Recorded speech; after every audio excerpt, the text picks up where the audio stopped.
you see there?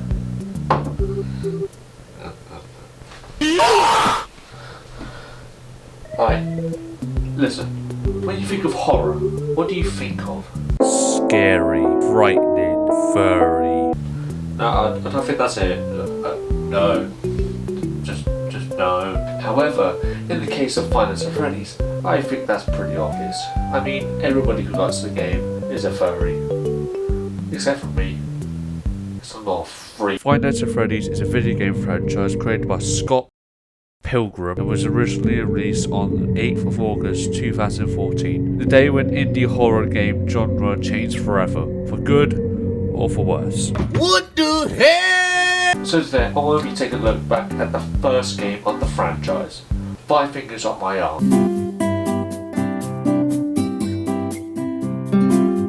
So the story... Wait, before we talk about FNAF 1, let's make this more easier for you and me. Let's put the games into sections, again, so it's easier to talk about. The sections are going to be as followed. We've got story, gameplay, audio.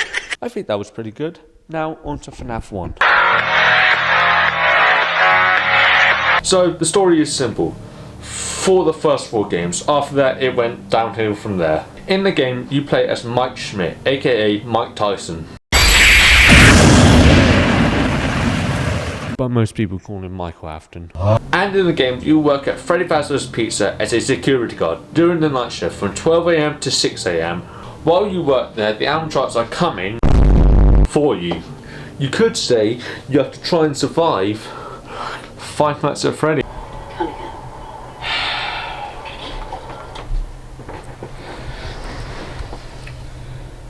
What's that? I think I should just kill myself. Now there's one more thing that is important about the story.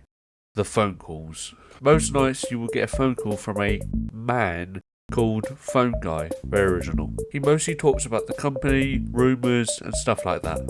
He also dies at night 4. Fun fact, did you know the first game is 9 years old? That means the game is old enough to write a story of several paragraphs. The gameplay is pretty simple. You sit in your office while watching the animatronics with your security cameras. Bonnie the Bunny will always be on the left side? 12 seconds later. Yeah, it's left side. Left side of the building. Chica the Chicken is basically like Barney, but the opposite, and she'll always be on the right side. As well as that, she also can go in the kitchen like Freddy. You'll know when she's in the kitchen when you'll hear pots and pans fucking banging in the kitchen. Next up is our favourite furry, Pyrocynical.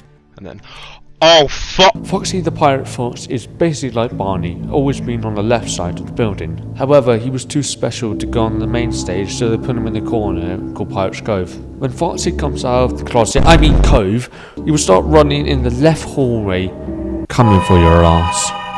Finally, there is the main man himself, Freddy Fazbear. Freddy is basically Chica, where he'll always be on the right side of the building. Every time he moves, he does an audio cure.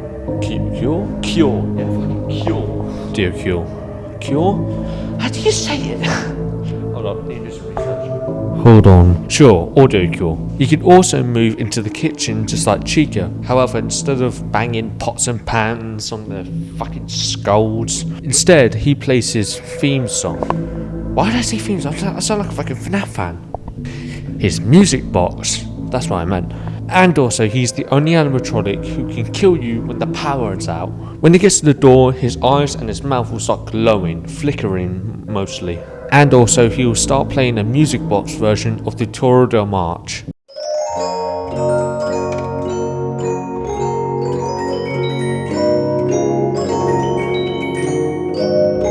Whoever it's made by, I think it's made by some guy called Cartman.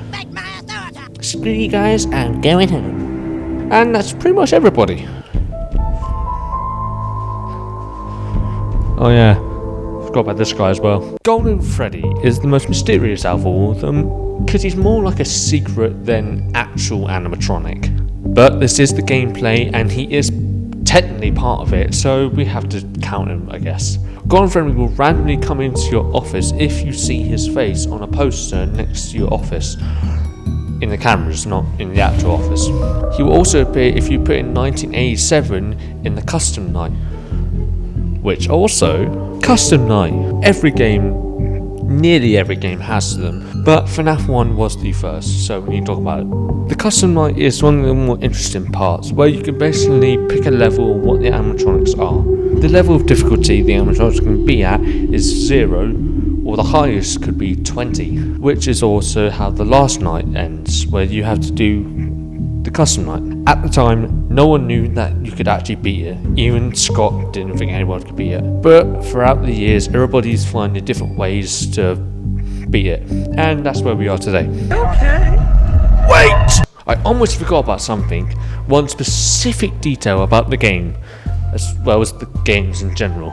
Watch your power. It's funny I didn't talk about this at the first part of the goddamn video, but I'm talking about it now, so happy days. Alright, that's everything. Now onto audio. This is where most of the spooky stuff goes, so let's get into it. I don't know what that was. I'm probably fisting some.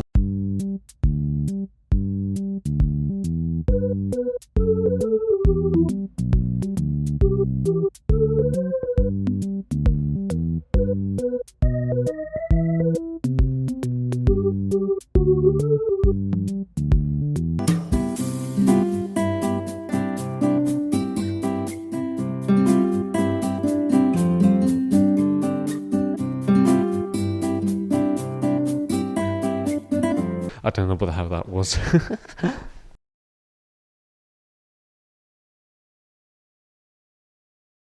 You are not my son. Man, I'm dead.